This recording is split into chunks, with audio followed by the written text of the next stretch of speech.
पहला डेटा है स्टैटिस्टिक्स के मार्क्स, दूसरा डेटा है मैथ्स के मार्क्स, ठीक है, दो अलग अलग डेटा है। अब सबसे पहले चेक करते हैं स्टैटिस्टिक्स के मार्क्स मिनिमम कितने हैं और मैक्सिमम कितने। अगर आप नोट करोगे तो मिनिमम वैल्यू 10 है, 10 के नीचे कोई वैल्यू नहीं, और मैक्सिमम 30 है, मैक्सिमम 30। तो स्टैटिस्टिक्स का रेंज कितना है?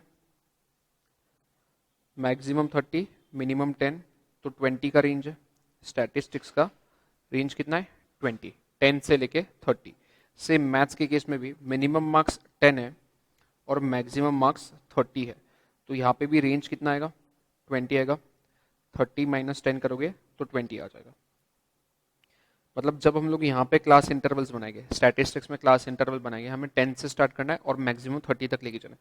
तो हम लोग क्लास इंटरवल ऐसे बना लेते हैं, 10 से 15, 15 से 20, 20 से 25 और 25 से 30। ये चार क्लास इंटरवल बना लेंगे दोनों केस में। मैथमेटिक्स में भी यही आएगी, स्टैटिस्टिक्स में भी यही आएगी, क्योंकि दोनों का रेंज क्या हो रहा है? 10 से लेके 30 तक जा रहा है। तो हमें 10 से लेके 30 में क्लास बनाना था, इसलिए 10 से 15, 15 से 20, 20 से 25, 25 से 30 क्लास बनाए। अब इसका फ्रीक्वेंसी डिस्ट्रीब्यूशन कैसे बनेगा? देखो, यहाँ पे मैंने लिख दिया वेरिएबल एक्स, यहाँ पे लिख दिया वेरिएबल एक्स, यहाँ लिख दिया वेरिएबल वाई। स्टैटिस्टिक्स के जो मार्क्स है उसको नाम दे देते हैं एक्स, मैथमेटिक्स के जो नाम मार्क्स है उसको नाम दे देते वाई। अब यहाँ पे हम लोग क्या करेंगे, इसमें नीचे सारे x के क्लासेस लिखेंगे, इसमें नीचे सारे इसमें राइट साइड में सारे y के क्लासेस। x के क्लासेस क्या क्या है? 10 से 15, 15 से 20, 20 से 25 और 25 से 30। y में भी सेम है, तो दोनों जगह पे आपको सिर्फ क्लासेस लिखने पहले।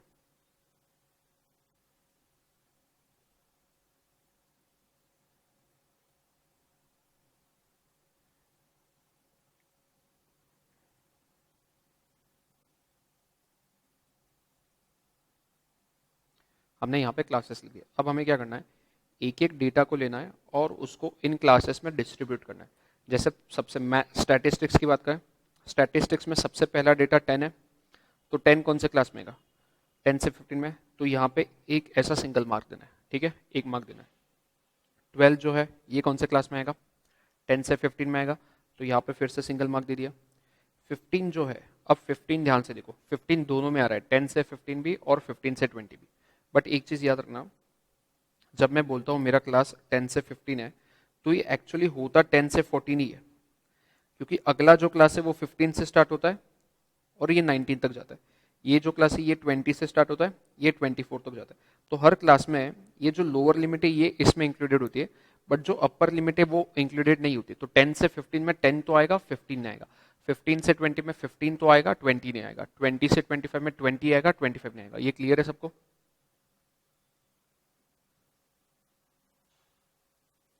तो ये जो 15 है, ये 10 से 15 में लूँ या 15 से 20 में लूँ?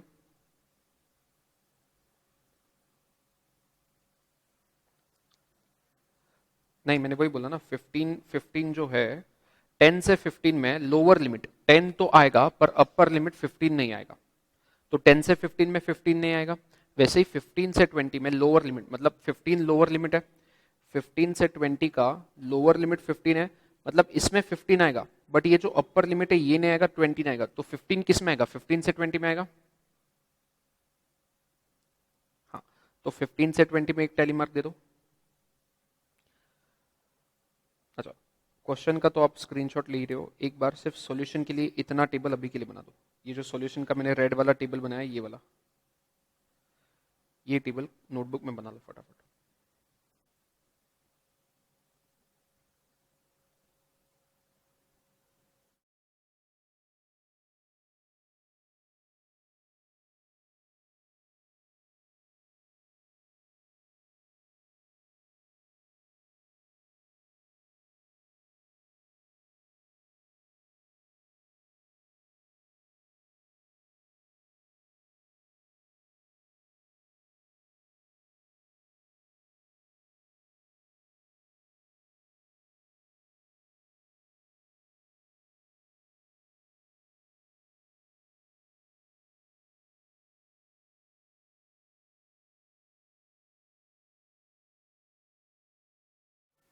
ये हो गया, टेबल बना लिया आपने।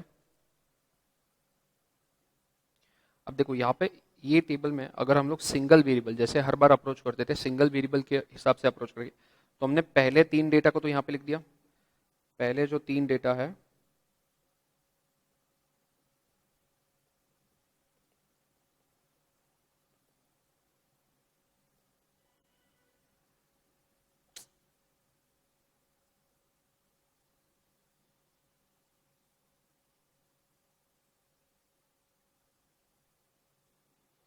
पहले 3 डेटा को हमने हमारे टेबल में नोट कर लिया। अब प्रॉब्लम क्या होगा, जब हम मैथ्स के मार्क्स नोट करने जाएंगे तो ये 15 जो है, 15 को कहाँ पे लेंगे हम लोग, 15 से 20 में लेंगे, बराबर है। तो 15 से 20 में जब लेंगे तो यहाँ पे 1 मार्क आ जाएगा। अब हमें एंड में पता नहीं चलेगा स्टैट्स वाला मार्क कौन सा है और मैथ्स का मार्क कौन सा है, बराबर। तो इसके लिए हम लोग क्या करेंगे, हमें यहाँ पे बाइवेरिएट डेटा मतलब दोनों डेटा को साथ में देखना होगा।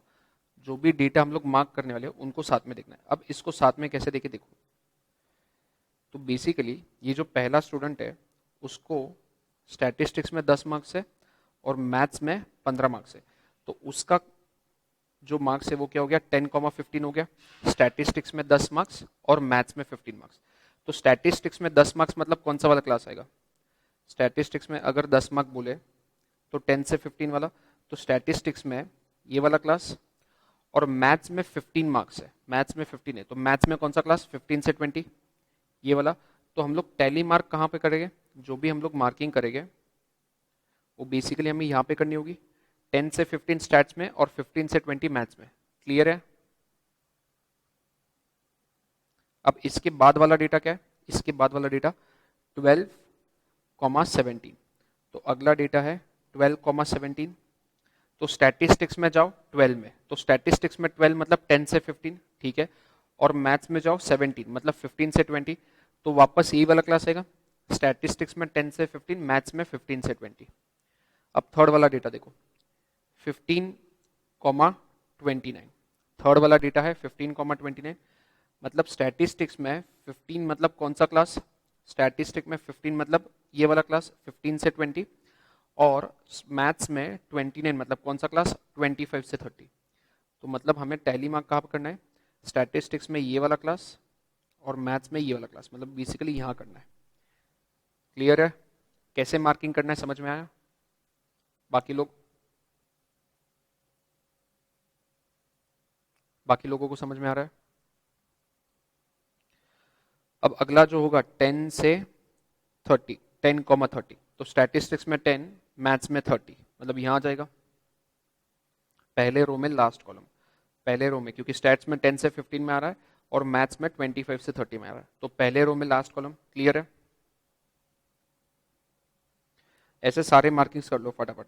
ये 12,12 ये कहाँ पे आएगा, पहले ब्लॉक में 10 से 15, 10 से 15, 20,13 स्टैट्स में 20 मतलब 20 से 25 वाला क्लास, मैथ्स में 13 मतलब 10 से 15 वाला क्लास, तो यहाँ आ जाएगा।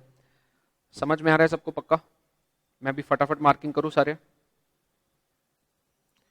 फिर आ जाएगा 24,15, तो 24,15 आपका यहाँ आ जाएगा 27,12,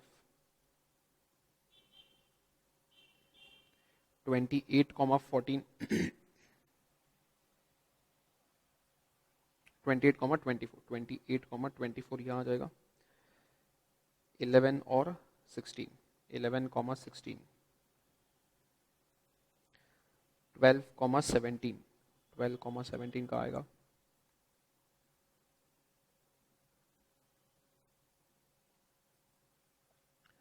14,28,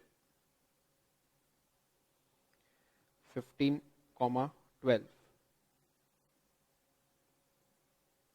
26,14,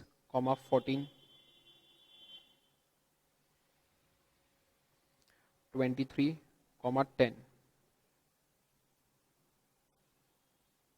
उसके बाद 14,15। अच्छा अभी ध्यान दो 14,15 कहाँ आने वाला है, 14,15 ये वाले इसमें आएगा, यहाँ पे इसमें आएगा 14,15। अब यहाँ पे ऑलरेडी 4 मार्क हो गए, तो जब भी 5th मार्क करोगे ना, 5th वाला मार्क ऐसे करना क्रॉस, ताकि काउंटिंग में सिंपल हो जाए। एक क्रॉस आ गया मतलब वो पूरा 5 का एक सेट बन गया, ठीक है। तो जब भी 5th मार्क करोगे क्रॉस करना है, उसके बाद वापस से नॉर्मल मार्किंग शुरू करना है। तो 14,15 यहाँ आ गया, उसके बाद 16,20, 16,20 यहाँ पे आ जाएगा, 12,23,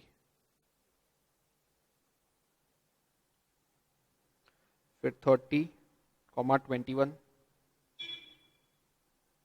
और लास्ट में 27,14, 27,14 वो यहाँ पे आ जाएगा।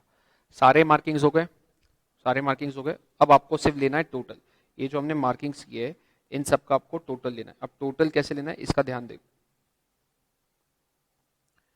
ये जो वर्टिकल कॉलम है इनके टोटल्स ले लो पहले, ये जो वर्टिकल कॉलम्स है इनके टोटल ले लो पहले। तो यहाँ पे 3 है, यहाँ 2, यहाँ 1 मार्क है, यहाँ 1 मार्क है, तो यहाँ पे टोटल कितना आ रहा है, टोटल कितना आ रहा है यहाँ पे 7।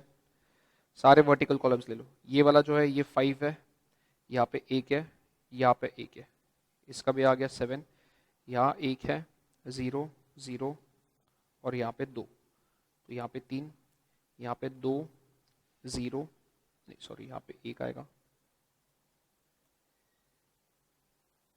0 और 0, तो इसका भी टोटल आ गया 3। ये क्लियर है, हमने वर्टिकल कॉलम्स के टोटल ले लिए। अब इसके बाद आपको जैसे आपने वर्टिकल कॉलम्स के टोटल लिए वैसे ही हॉरिजॉन्टल कॉलम्स के भी टोटल लेने, हॉरिजॉन्टल कॉलम के भी टोटल लेने। यहाँ पे जगह है नहीं हॉरिजॉन्टल कॉलम का टोटल,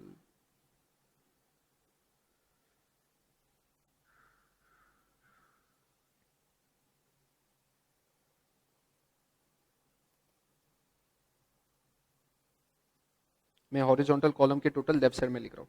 तो हॉरिजॉन्टल कॉलम के टोटल देखो, यहाँ पे 1 + 5 6, 6 + 1 7, 7 + 2 9, तो यहाँ पे 9 आ जाएगा, बराबर है।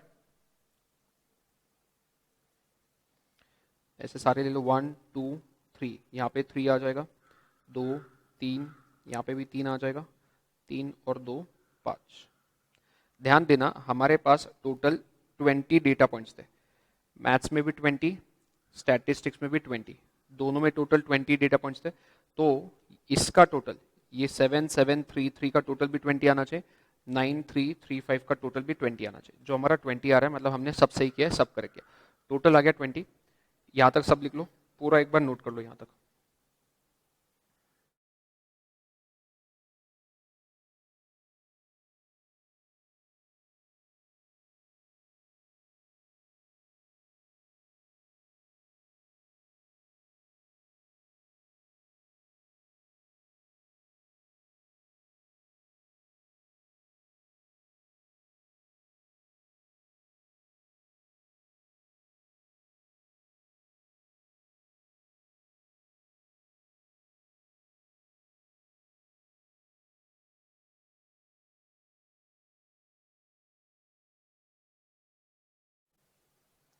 ये हो गया इतना लिख के, यहाँ तक लिख लिया है क्या। अब हमें इसमें निकालना क्या होता है वो देखो। सबसे पहले आपको अगर पूछा जाए find marginal distribution of marks in statistics, marginal distribution of marks in statistics, तो हमें मैथ्स के मार्क्स तो भूल जाने, सिर्फ स्टैटिस्टिक्स के मार्क्स पे फोकस करने। स्टैटिस्टिक्स में कितने हमारे क्लास थे, 10 से 15, 15 से 20, 20 से 25 और 25 से 30। अब ध्यान देना 10 से 15 में स्टैटिस्टिक्स में कितने लोग हैं, 10 से 15 में स्टैटिस्टिक्स में टोटल 9 लोग हैं, बराबर 9 लोग हैं। ये वाला रो, ये वाला रो, तो यहाँ पे 9 आ जाएगा। मैथ्स सॉरी स्टैटिस्टिक्स में 15 से 20 में 3 लोग हैं, 20 से 25 में 3 लोग हैं और लास्ट में 25 से 30 में 3 लोग हैं। तो आपको मार्जिनल डिस्ट्रीब्यूशन निकालने बोला है, तो ये हो जाएगा, हाँ अच्छा सॉरी लास्ट में 5 है, 25 से 30 में 5 है, तो ये आ गया marginal distribution of marks in statistics. अगर marginal distribution of marks in mathematics बोला होता तो ये वैल्यूज आ जाते 7 7 3 3, बराबर है, क्लियर है। मार्जिनल डिस्ट्रीब्यूशन कैसे आता है समझा है सबको। वैष्णवी, संजना, ठीक है। अब मार्जिनल डिस्ट्रीब्यूशन के बाद एक और चीज निकालने बोलते हैं which is conditional distribution. Conditional distribution of statistics, statistics के कंडीशनल डिस्ट्रीब्यूशन ढूंढने हैं तो इसमें एक कंडीशन दी होती है। कंडीशन क्या है कि मैथ्स में मार्क्स 15 से 20 होने चाहिए। मैथ्स में मार्क्स 15 से 20 होने चाहिए। ऐसे कितने लोग हैं स्टैटिस्टिक्स में अलग अलग ग्रुप में जिनको मैथ्स में 15 से 20? तो मैथ्स में 15 से 20 मतलब ये वाला ग्रुप, बराबर। तो मैथ्स में 15 से 20 होने वाले, स्टैटिस्टिक्स में 10 से 15 में कितने?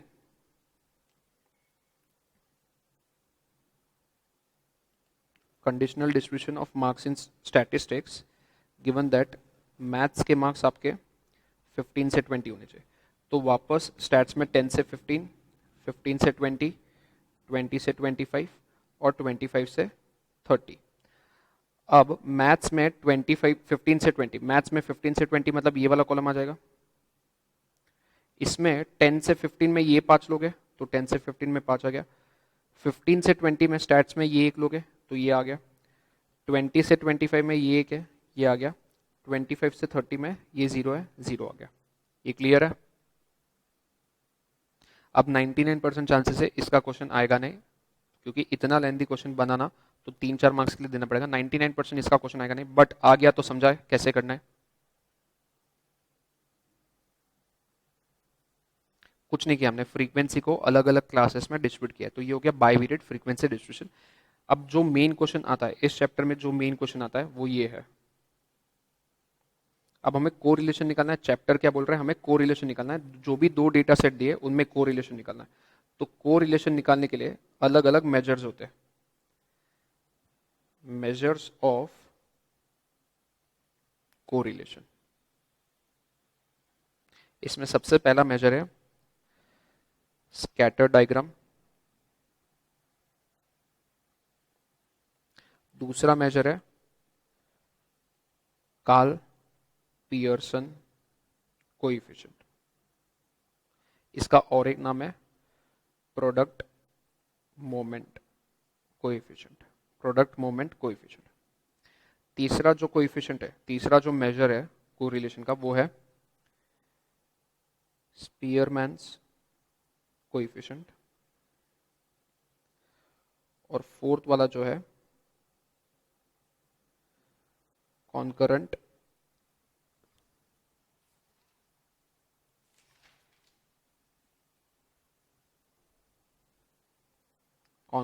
कोएफिशिएंट। इसमें न्यूमेरिकली निकालने वाले ये तीन ही हैं। ये स्कैटर डायग्राम वाला है, ये ग्राफ वाला है। तो ये वाला जो है इस पे थियरी क्वेश्चन बनेगा, इस पे डेफिनेटली थियरी क्वेश्चन एक बन सकता है। बट ये जो बचे हुए तीन है ये हमें न्यूमेरिकली निकालना है। अब सबसे पहला जो हम पढ़ने वाले वो है कार्ल पियर्सन कोएफिशिएंट, जिसको और एक नाम है प्रोडक्ट मोमेंट कोएफिशिएंट। दूसरा है स्पीयरमैन्स कोएफिशिएंट, तीसरा कॉन्करेंट कोएफिशिएंट। ये तीनों हमें पढ़ने हैं। इसमें सबसे सिंपल वाला पहले स्टार्ट करते हैं। सबसे सिंपल वाला ये वाला कॉन्करेंट कोएफिशिएंट। अब कॉन्करेंट कोएफिशिएंट कैसे निकालना है इसका एक डायरेक्टली एग्जांपल करते हैं।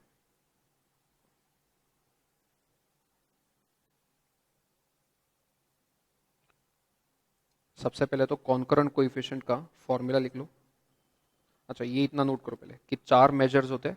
इस पे थियरी क्वेश्चन बन सकते हैं कि कितने मेजर से कोरिलेशन निकालने के। तो 4 मेजर्स है, एक है स्कैटर डायग्राम, फिर कार्ल पियर्सन, फिर स्पीयरमैन्स और फिर कॉन्करेंट।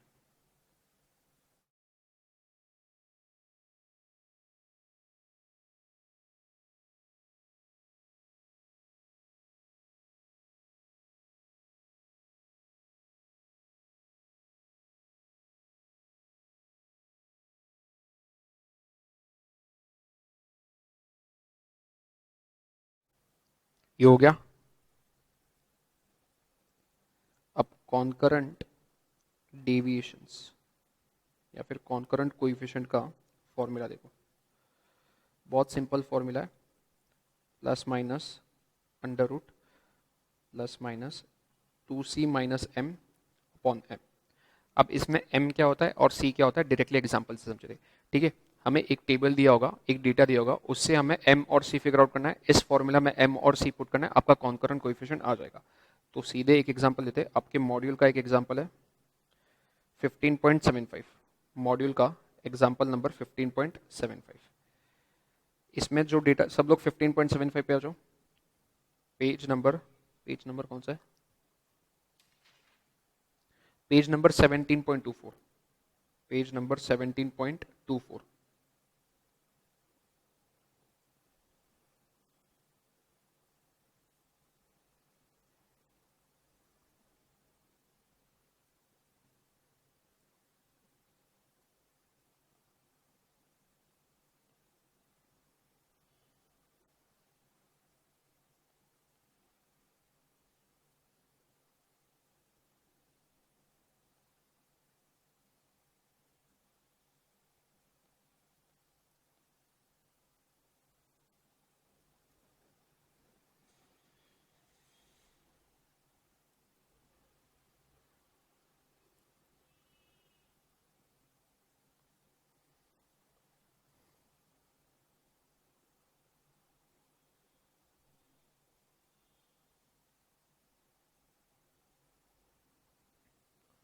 ये वाला क्वेश्चन हम लोग कर रहे हैं।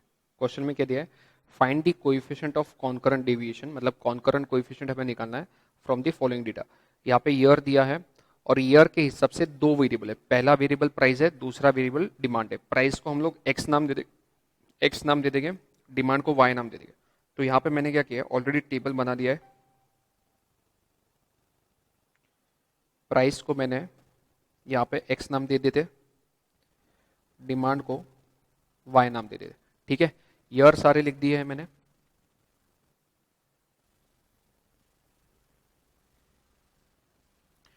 ईयर सारे लिख दिए। ईयर के सामने जो क्वेश्चन में प्राइस दिया था वो भी लिख दिया है, डिमांड भी लिख दिया है। अब ध्यान से देखना, करना क्या है, बहुत सिंपल है। यहाँ पे आपको निकालना है अलग अलग साइंस। साइंस आएंगे, एक तो प्लस आएगा, नहीं तो माइनस आएगा। पहला जो स्पेस है वो हमेशा ब्लैंक छोड़ना है। यहाँ पे कोई भी साइन आएगा, पहले वाले में कोई भी साइन नहीं आएगा, ये ब्लैंक छोड़ना है। ठीक है, तो पहला छोड़ दो ब्लैंक। उसके बाद सेकंड वाले का साइन कैसा आएगा देखो, 28 25 से बड़ा है या छोटा है? तो यहाँ पे प्लस साइन आ जाएगा। ये जो साइन है, ये पहला जो कॉलम है, ये एक्स का साइन है, मतलब प्राइस वाले का साइन। 30 28 से बड़ा है तो यहाँ पे भी प्लस आ जाएगा। अब 23 जो है 30 से छोटा है, हमेशा प्रीवियस वाले से कंपेयर करना है। 23 30 से छोटा है तो माइनस साइन दो।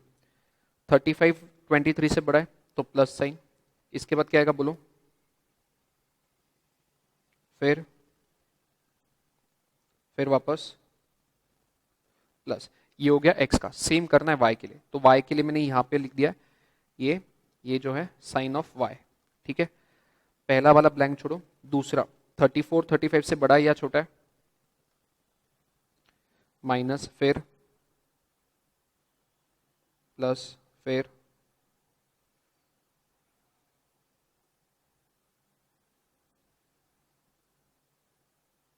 ये हो गया। क्लियर है? अब लास्ट कॉलम में क्या है? प्रोडक्ट ऑफ ए और बी। ए क्या है? ए मतलब हमारा एक्स का साइन, बी मतलब हमारा वाई का साइन, इन दोनों का प्रोडक्ट। तो ये बताओ, ये माइनस, सॉरी ये प्लस और ये माइनस क्या देगा? प्लस इंटू माइनस माइनस, ये plus into plus, minus into minus plus. उसके बाद ये सारे प्लस है, ये सारे माइनस है, तो यहाँ पे माइनस माइनस माइनस माइनस। इतना नोट करो फटाफट, बहुत ही इजी क्वेश्चन आता है इसका, एक क्वेश्चन फिक्स आता है, इतना नोट कर लो।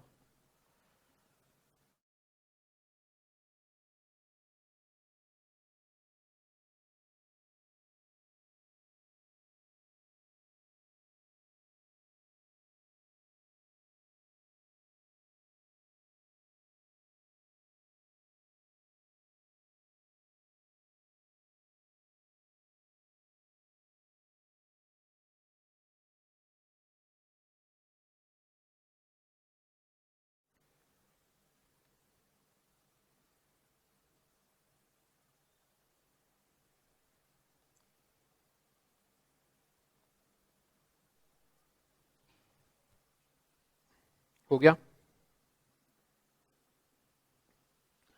स्क्रीनशॉट लेते हो बाद में नोट करोगे, वैसे चलेगा सबको? स्क्रीनशॉट लेके नोट कर लोगे बाद में, मतलब अभी मैं फटाफट सिखा देता हूँ, क्योंकि ये चैप्टर में कुछ भी नहीं, सिर्फ फॉर्मूला है, फॉर्मूला लगाते जाना है। तो यहाँ पे हमने ये टेबल बना दिया। अब आपको निकालना है m और c। हमारे फॉर्मूला में m और c था, तो ध्यान देना m का वैल्यू क्या होता है।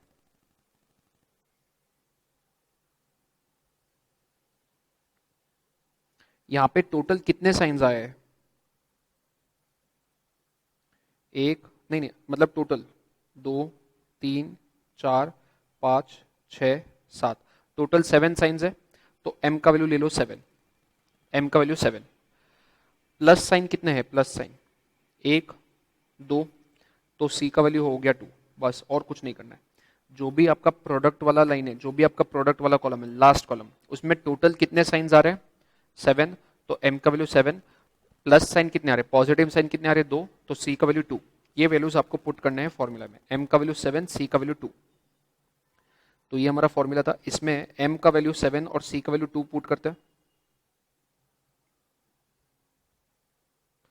तो यहाँ पे आएगा प्लस माइनस, जो फॉर्मूला में था, अंदर रूट के अंदर भी प्लस माइनस 2 इंटू कितना लिखूं? c का वैल्यू कितना था? 2 माइनस m का वैल्यू 7। दोनों के वैल्यूज पुट कर दिए, डिवाइडेड बाय m मतलब डिवाइडेड बाय 7। अब 2 इंटू 2 कितना होगा? 4। 4 माइनस 7 कितना होगा? -3 बराबर। जब भी 2c माइनस m, मतलब ये 2c माइनस m अगर नेगेटिव आ रहा है, 2c माइनस m अगर नेगेटिव आ रहा है, जैसे इस केस में, तो आपको क्या करना है? यहाँ पे जो प्लस माइनस लिखे हैं उसमें से सिर्फ माइनस वाला साइन कर। अगर 2c माइनस m नेगेटिव आया है तो यहाँ से प्लस का साइन हटा दो, दोनों जगह पे से माइनस लेना है, दोनों जगह पे से माइनस लेना है। तो हमारा फाइनली आंसर क्या बनेगा? Minus of under root minus of, इसका वैल्यू 4, इसका वैल्यू कितना आया था? -3/7, -3 आया था ना। ये माइनस इंटू माइनस प्लस हो जाएगा, तो हो जाएगा +3/7। 3/7 का स्क्वायर रूट कितना?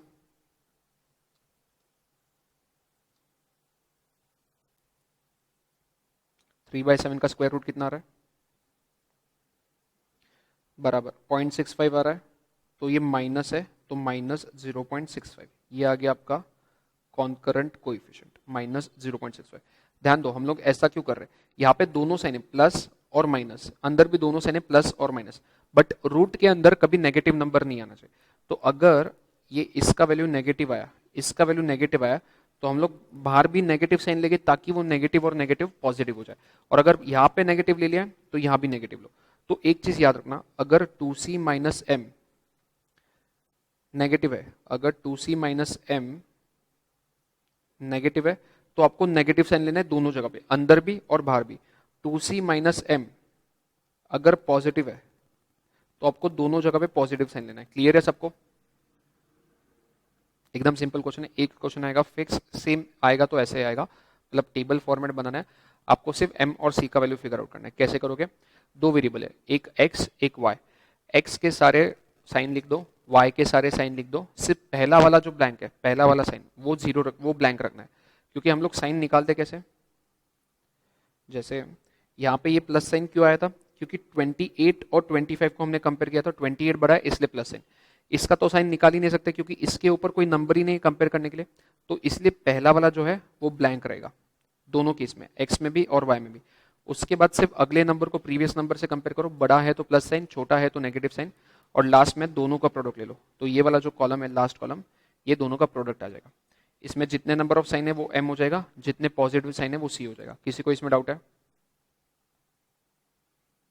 पक्का? बाकी लोग, भूवी, संजना, वैष्णवी, कोई डाउट नहीं है?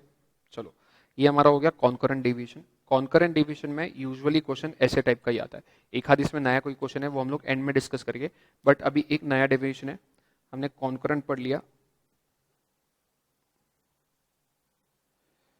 मतलब ये वाला हमारा हो गया। अब जाते हैं स्पीयरमैन्स पे, स्पीयरमैन्स कोएफिशिएंट।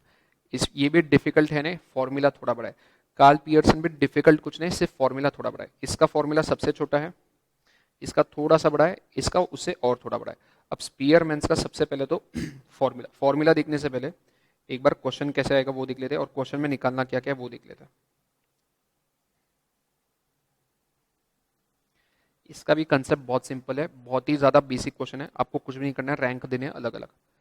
एग्जाम्पल 17.11 पे आ जाओ, पेज नंबर की बुक में होगा पेज नंबर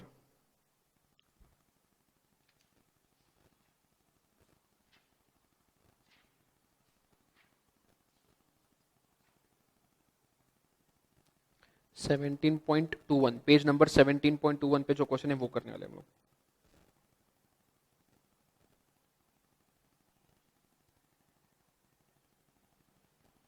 ये वाला question, compute the coefficient of rank correlation, compute the coefficient of rank correlation, जो स्पीयरमैन है, स्पीयरमैन वाला जो क्वेश्चन है, एक सेकंड, स्पीयरमैन्स कोएफिशिएंट जो है उसको और एक नाम है रैंक कोरिलेशन, क्योंकि इसमें हम लोग अलग अलग रैंक निकालते हैं, इसमें हम लोग अलग अलग रैंक निकालते हैं। 17.11 से पहले एक काम करते हैं,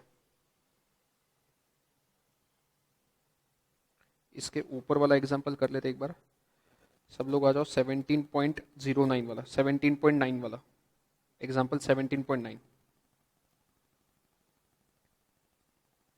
ये वाला पेज नंबर कौन सा है, 17.19 पे, 17.19 पे एग्जांपल 17.9।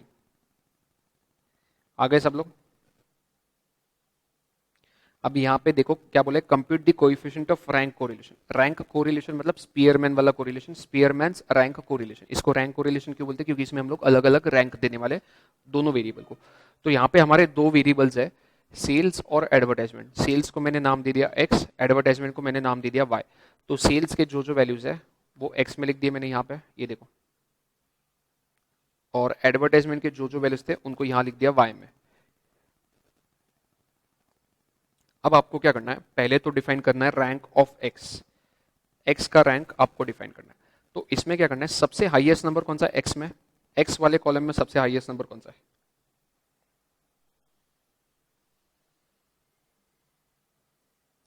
95 भी है ना, 95 ये वाला हाईएस्ट है ना x में, बराबर। इसको रैंक 1 दे दो, इसको रैंक 1। 95 के बाद कौन है, उसको सेकंड रैंक। 90 के बाद कौन आ रहा है, उसको थर्ड रैंक। 85 के बाद 82 आ रहा है, उसको फोर्थ रैंक। 82 के बाद 80 आ रहा है, उसको फिफ्थ रैंक। 80 के बाद 75 आ रहा है, उसको सिक्स्थ रैंक। 75 के बाद 70 आ रहा है, उसको सेवेंथ रैंक। 70 के बाद 68 आ रहा है, एथ रैंक। क्लियर है? कुछ नहीं करना है, हाईएस्ट नंबर को रैंक देना है, उसके बाद रैंक देते जाने। अब आ गया रैंक ऑफ वाई, तो वाई वाले कॉलम में आ जाओ सब लोग। वाई वाले कॉलम में हाईएस्ट नंबर कौन सा है, 8 है ना, उसको रैंक दे दो 1। 8 के बाद 7, उसको रैंक दे दो 2। 7 के बाद 6 को रैंक दे दो 3। 6 के बाद 5 है, उसको फोर्थ रैंक दे दिया। 5 के बाद 4 है, उसको फिफ्थ रैंक दे दिया। 4 के बाद 3 है, 3 को सिक्स्थ रैंक। 3 के बाद 2 है, 2 को सेवेंथ रैंक, और लास्ट में 1 है, उसको एथ रैंक। सबके रैंक्स लिख लिए। अब आपको क्या करना है, कुछ नहीं, दोनों रैंक्स को माइनस करो, डी आई। डी आई मतलब क्या होता है, rank of X I minus rank of Y. तो यहाँ पे x का रैंक 2 है, y का रैंक 2 है, तो इनका डिफरेंस कितना है, मतलब डी आई का वैल्यू 0 आ गया। हमें यहाँ पे डी आई स्क्वायर करना है, जो भी डिफरेंस है उसका स्क्वायर करो। 0 का स्क्वायर 0, 3 माइनस 3 0, 0 का स्क्वायर 0, 8 माइनस 7 1, 1 का स्क्वायर 1, 6 माइनस 6 0, 0 का स्क्वायर 0, 4 माइनस 5 माइनस 1, माइनस 1 का स्क्वायर 1। ध्यान देना, 4 माइनस 5 माइनस 1 होता है, बट माइनस 1 का स्क्वायर 1। 5 माइनस 4 1, 1 का स्क्वायर 1, 1 माइनस 1 0, 0 का स्क्वायर 0, 7 माइनस 8 माइनस 1, माइनस 1 का स्क्वायर 1। चलो, ये जो लिखा है इसका स्क्रीनशॉट भी ले लो, और एक बार एकदम ध्यान से देखो क्या किया है। कुछ भी नहीं किया, रैंक दिया है, रैंक को माइनस किया, और जो भी सब्ट्रैक्शन आ रहा है, जो भी डिफरेंस आ रहा है, उसका स्क्वायर किया है।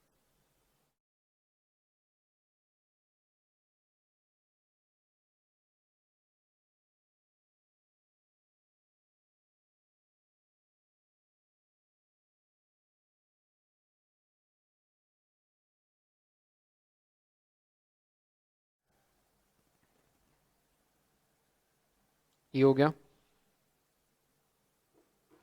क्लियर है? अब पूरा टेबल बना लिया, अब एक फॉर्मूला लगाना है, फॉर्मूला में वैल्यूज पुट करने हैं टेबल के हिसाब से, और रैंक कोरिलेशन कोएफिशिएंट निकालना है। तो हमारा फॉर्मूला क्या है, रैंक कोरिलेशन कोएफिशिएंट को आर आर से डिनोट करते हैं। जो भी कोरिलेशन कोएफिशिएंट है उसको हम लोग हमेशा स्मॉल आर से डिनोट करेंगे। अब ये रैंक कोरिलेशन है तो इसको आर और कैपिटल आर, रैंक स्पीयरमैन्स में आर और कैपिटल एस वैसे आ जाएगा, ठीक है। तो रैंक कोरिलेशन कोएफिशिएंट मतलब हमारा वही स्पीयरमैन्स कोरिलेशन कोएफिशिएंट, नहीं कौन सा ये, हाँ बराबर, स्पीयरमैन्स कोरिलेशन कोएफिशिएंट, उसी का नाम है रैंक कोरिलेशन। इसका फॉर्मूला क्या देखो, 1 minus 6 into summation D I square upon N into N square minus 1 upon N into N square minus 1, ये आपका फॉर्मूला है। Summation of D I square, ये जो हमने डी आई स्क्वायर वाला कॉलम निकाला है लास्ट वाला, इसका समेशन लेना है। तो इसका टोटल कितना आ रहा है, 1 प्लस 1 2, 2 प्लस 1 3, 3 प्लस 1 4, टोटल 4 आ गया। तो D I square, summation D I square 4 हो गया। एन मतलब आपके नंबर ऑफ ऑब्जर्वेशंस, आपके नंबर ऑफ ऑब्जर्वेशंस कितने ऑब्जर्वेशंस है, 1 2 3 4 5 6 7 8, 8 ऑब्जर्वेशन है। एन की वैल्यू 8 पुट करते हैं, समेशन डी आई स्क्वायर हमारा 4 आया है, उसकी वैल्यू 4 पुट करते हैं। 1 माइनस 6 इंटू 4, 4 का स्क्वायर आएगा, नहीं सॉरी 4 का स्क्वायर नहीं, ऑलरेडी यहाँ पे हमने समेशन डी आई स्क्वायर ही निकाला है 4, तो 1 माइनस 4 आ जाएगा, 6 into 4 divided by N into N square minus 1, N का वैल्यू 8 है, तो 8 इंटू 8 स्क्वायर 64 माइनस 1, तो ये आ जाएगा 1 माइनस 24 डिवाइडेड बाय 8 इंटू 63, इसका वैल्यू निकालो कितना आ रहा है,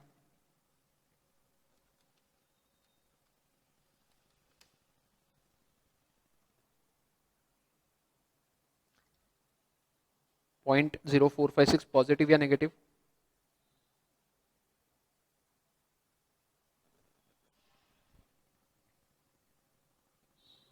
एक मिनट, यहाँ पे हमने गलती कर दी। ये फॉर्मूला क्या है, सबसे पहले 1 आएगा, माइनस 6 इंटू 4 आ जाएगा, summation D I square divided by N into N square minus 1, N का वैल्यू 8, 8 का स्क्वायर 64, 64 माइनस 1 63, ये हो जाएगा 1 माइनस 6 4 जा 24 अपॉन 8 इंटू 63।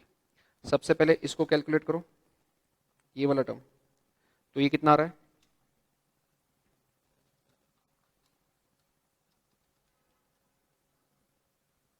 इसका वैल्यू कितना आ रहा है,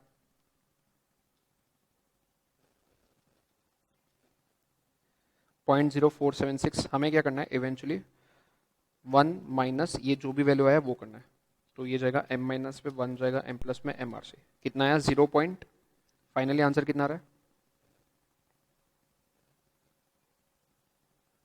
हाँ वो तो इसका है ना 0.0476, हमें क्या करना है 1 में से ये माइनस करना है, हाँ 1 में से हमें ये माइनस करना है, तो 1 माइनस 0.0476 जो वैल्यू आया था वो माइनस करोगे तो 0.952, 0.952, ये क्लियर है, सबको समझा या इसमें कोई डाउट है,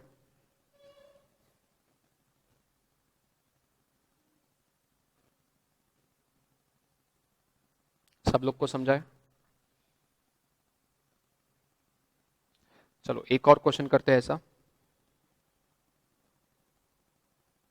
17.10, 17.10 पे आ जाओ, क्वेश्चन नंबर 7, एग्जाम्पल 17.10, इसके अगले पेज पे ये वाला क्वेश्चन।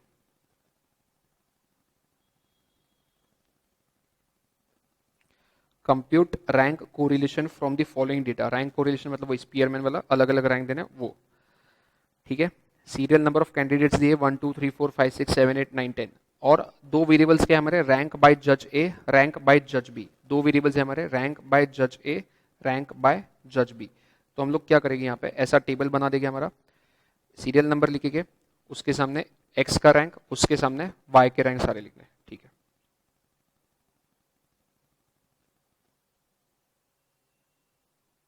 अब यहाँ पे इस क्वेश्चन में उन्होंने रैंक ऑलरेडी दे दिए, जज ए ने क्या रैंक दिया है, जज बी ने क्या रैंक दिया है, ये ऑलरेडी दिया है, तो रैंक हमें डिनोट नहीं करना है, रैंक क्वेश्चन में ऑलरेडी दिए। तो यहाँ पे हमारा जो टेबल बनेगा,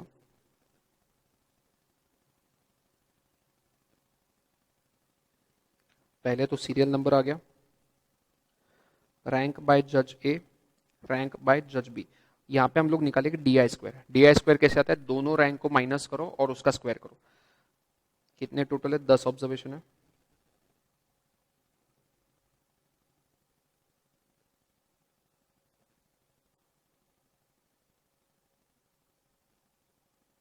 ये टोटल 10 ऑब्जर्वेशन। सारे रैंक लिखो। जज ए ने क्या क्या रैंक दिए? 10, 5, 6, 1, 2, 3, 4, 7, 9, 8। 10, 5, 6, 1, 2, 3, 4, 7, 9, 8। 2, 3, 4, 7, 9 और 8। जज बी ने क्या रैंक दिए? 5, 6, 9, 2। 5, 6, 9, 2, 8, 7, 3, 4, 10, 1। 8, 7, 3, 4, 10 और 1। क्लियर है? सारे रैंक लिखे। डी आई स्क्वायर कैसे आता है? डी आई स्क्वायर कैसे आता है? दोनों माइनस करके स्क्वायर करना है। दोनों माइनस करके स्क्वायर करना है। 10 माइनस 5, 5। 5 का स्क्वायर 25। 5 माइनस 6 माइनस वन का स्क्वायर 1। 6 माइनस 9 3। 3 का स्क्वायर 9। 1 माइनस 2 माइनस वन का स्क्वायर 1। ऐसे सबका करोगे ये आ जाएगा 36। यहाँ पे 7 माइनस 3 4। 4 का स्क्वायर 16। 4 माइनस 3 1 का स्क्वायर 1। यहाँ पे 9 आ जाएगा। यहाँ पे 1 आ जाएगा। यहाँ पे 49 आ जाएगा। ये क्लियर है सबको?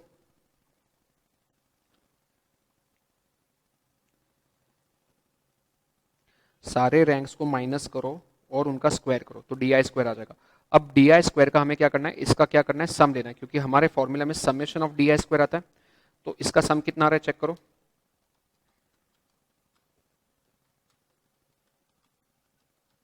140 आ रहा है क्या? 148 148 आ रहा है ना?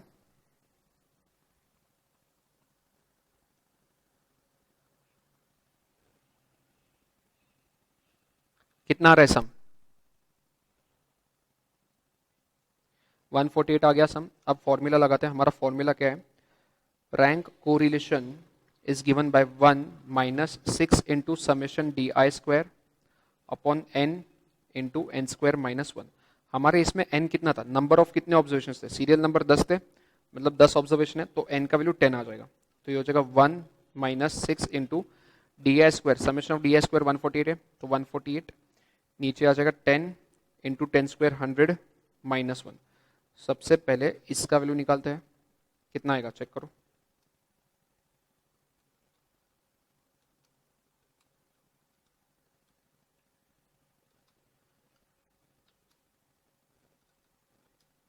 0.896 और फाइनली हमें क्या करना है? 1 माइनस ये जो भी वैल्यू है 0.899696 वो करना है। तो आपका आंसर आ जाएगा 0.103। 0.1030 आ गया सबका? ये आंसर आया। 1 माइनस 0.896 जो भी वैल्यू आया था उसमें से 1 माइनस कर दो तो 0.103 आ गया।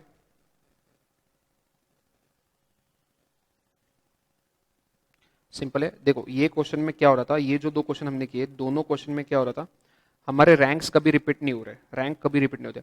अब एक क्वेश्चन ऐसा करते हैं जिसमें एक्स में दो वैल्यूज है जिनके दो डेटा है जिनके सेम वैल्यूज है, तो उनके रैंक भी सेम आ जाएंगे। तो वो क्वेश्चन को कैसे करना है वो कर लेते एक बार।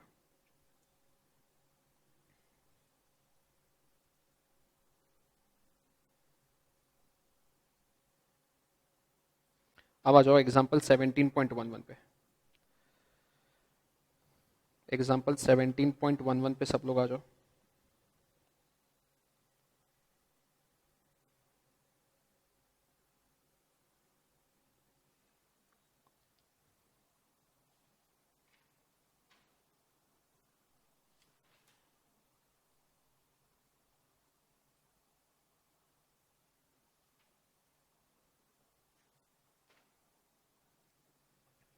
आ गए सब लोग? 17.11 क्या बोला है? Compute the coefficient of rank correlation between economics marks and statistics marks. Rank correlation मतलब वही करना है, रैंक देना है। अब जब यहाँ पे हम लोग रैंक देंगे तो देखो दिक्कत क्या आएगी। मैंने यहाँ पे एक मार्क्स को एक्स आई बोल दिया, दूसरे वाले मार्क्स को वाई बोल दिया, दोनों को नाम दे दिया एक्स और वाई। रैंक ऑफ एक्स आई, सबसे हाईएस्ट नंबर कौन सा है इसमें? 80 है, तो 80 को रैंक दे दिया 1। उसके बाद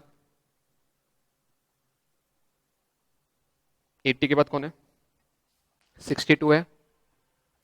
62 को रैंक दे दिया 2, उसके बाद 60 को रैंक दे दिया 3, फिर 56 को रैंक दे दिया 4, उसके बाद 50 दो बार आ रहा है, बराबर 50 दो बार आ रहा है, यहां पे भी आ रहा है, यहां पे भी आ रहा है, तो किसको रैंक 5 दे और किसको रैंक 6 दे? प्रॉब्लम ये हो गया। तो एक को रैंक 5 देना है, एक को रैंक 6 देना है, दोनों को ऐड करो, कितने नंबर से? 5 और 6 दो नंबर से, दोनों को डिवाइड बाय 2 करो, तो 5 प्लस 6 11, 11 बाय 2 5.5। किसी के साथ ना इंसाफी नहीं करेंगे, एक को 5 दे दिया दूसरे को 6 दे दिया, वो गलत हो जाएगा, तो दोनों को हम लोग 5.5 5.5 देंगे। हमें क्या करना है, रैंक कौन सा रिपीट हो रहा है? 5 और 6, 5 और 6 को ऐड कर दो, डिवाइड बाय 2 कर दो, 5.5 आ गया। तो हमने 50 को भी 5.5 दे दिया, ये वाले 50 को भी 5.5 दे दिया, दोनों को सेम रैंक दे दिया। ये क्लियर है? अब 5 हो गया हमारा, 6 हो गया, तो अगला जो भी नंबर है उसको ध्यान देना, उसको 7 रैंक देना, गलती से 5.5 के बाद 6 मत देना, क्योंकि 5th रैंक भी हमने अलॉट कर दिया है, 6th रैंक भी हमने अलॉट कर दिया है, और इन दोनों को 5.5 रैंक दे दिया है। तो इसके बाद 5th और 6th के बाद कौन सा रैंक आता है? 7th, तो जो बच्चा नंबर है उसको 7th रैंक दे दो। ये क्लियर है? पक्का? बाकी लोग, संजना, वैष्णवी, भूवी, ठीक है। अब y में हाईएस्ट नंबर कौन सा है? y में सबसे बड़ा नंबर कौन सा है? 90, तो उसको रैंक नंबर 1 दे दिया। 90 के बाद कौन है? 75 कितनी बार आ रहा है? 2 बार आ रहा है, तो 75 2 बार आ रहा है, 75 को सेकंड रैंक दे या थर्ड रैंक दे? फर्स्ट रैंक तो चला गया, सेकंड दे या थर्ड दे, तो 2 प्लस 3 डिवाइड बाय 2, मतलब 5 बाय 2 मतलब 2.5 आएगा, तो दोनों को 2.5 2.5 दे देते हैं, दोनों को हमने दे दिया 2.5 और 2.5। क्लियर है? फर्स्ट रैंक चला गया, सेकंड रैंक चला गया, थर्ड रैंक चला गया। अब 75 के बाद कौन है?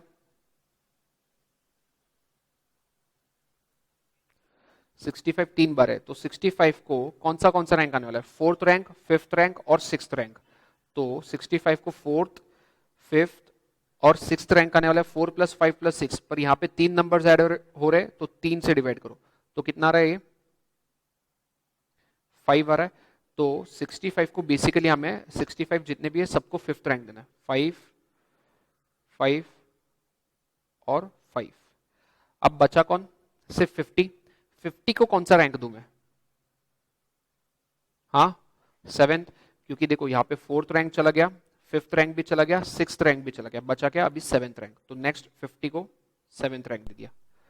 बस इसके आगे डी आई स्क्वायर कैसे निकालना है वो ध्यान दो। डी आई स्क्वायर वैसे ही 1 माइनस 1 0, 0 का स्क्वायर 0, 4 माइनस 2.5 1.5, 1.5 का स्क्वायर 2.25, 5.5 माइनस 2.5 3, 3 का स्क्वायर 9, 7 माइनस 5 2, 2 का स्क्वायर 4, 5.5 माइनस 5 0.5, 0.5 का स्क्वायर 0.25, 2 माइनस 7 का 2 माइनस 7 माइनस 5 का स्क्वायर 25, लास्ट में 3 माइनस 5 2, 2 का स्क्वायर 4। सम निकालो कितना आ रहा है इसका?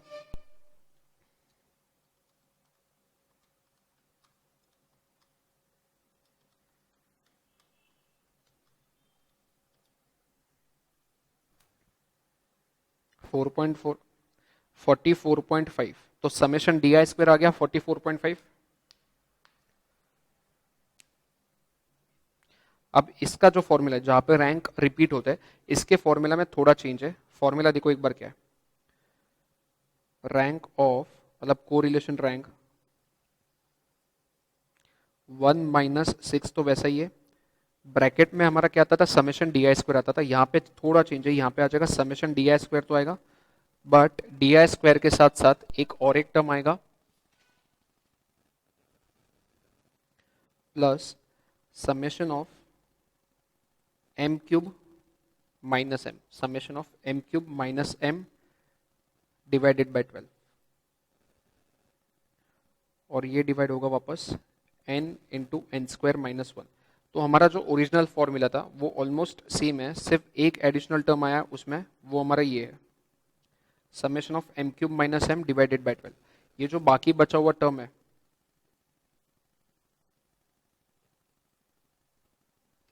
ये जो बाकी का टर्म है ये तो प्रीवियस फॉर्मूला जैसे ही है, ठीक है। अब बात करते हैं इसकी कि ये कैसे निकालना है, summation of m cube minus m divided by 12। यहाँ पे ध्यान देना m मतलब एक रैंक कितनी बार रिपीट हुआ है, एक रैंक कितनी बार रिपीट हुआ है। तो सबसे पहले चेक करते हैं सबसे पहला रैंक कौन सा था जो रिपीट हुआ, 5.5 बराबर।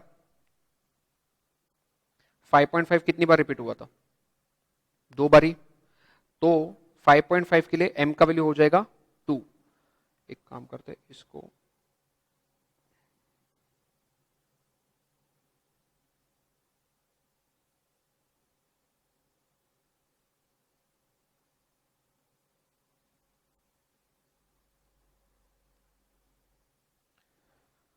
अब हमें यहाँ पे निकालना है summation of m cube minus m divided by 12। तो पहला जो रैंक है जो रिपीट हुआ है वो 5.5 है और 5.5 दो बार रिपीट हुआ है, मतलब 5.5 के लिए m का वैल्यू 2 हो जाएगा, तो वो हो जाएगा 2 का क्यूब माइनस 2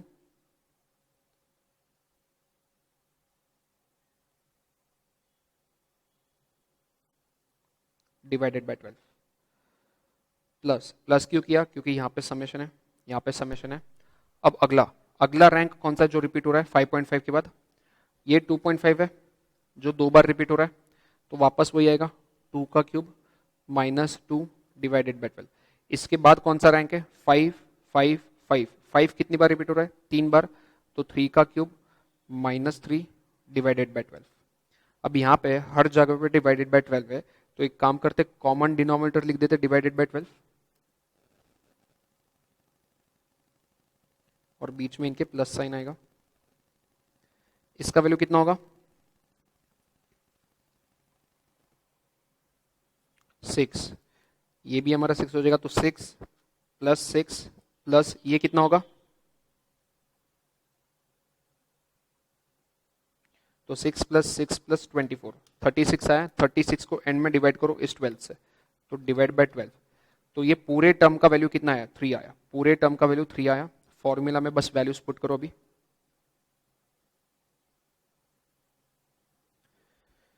तो ये हो जाएगा 1 minus 6 summation D I square कितना आया था 148 प्लस ये पूरे टर्म का वैल्यू अभी हमने निकाला 3 आया है, ये पूरे टर्म का वैल्यू 3 आया है। दिस अच्छा सॉरी 44.5 था, 44.5 divided by n into N square minus 1। n कितने, नंबर ऑफ ऑब्जर्वेशन कितने थे हमारे, 1 2 3 4 5 6 7, तो नंबर ऑफ ऑब्जर्वेशन 7 आ गए। तो 7 इंटू 7 स्क्वायर 49 माइनस 1 48। चलो इसका वैल्यू निकालो सबसे पहले, तो ये वाले टर्म का वैल्यू,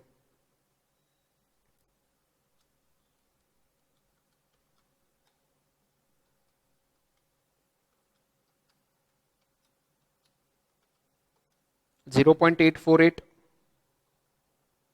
0.848 आना चाहिए। सबसे पहले 44.5 प्लस 3 करोगे, 44.5 प्लस 3 करोगे, उसको मल्टीप्लाई करोगे 6 से, तो मल्टीप्लाई बाय 6, डिवाइड करोगे 7 से और 48 से, तो डिवाइडेड बाय 7 डिवाइडेड बाय 48, 0.848 आ रहा है। अब करना है हमें 1 माइनस वो जो भी आंसर था, तो आंसर आएगा 0.151, आंसर आएगा 0.151। ये क्लियर है। तो जब भी रैंक रिपीट होता है आपका सिर्फ आपको क्या करना है, एक तो रैंक देते टाइम ध्यान देना है, वो तो इजी है, बट ये वाला जो टर्म है, ये वाला टर्म, ये कैसे निकालना है एक बार फिर से मैं समझा देता हूं, ठीक है।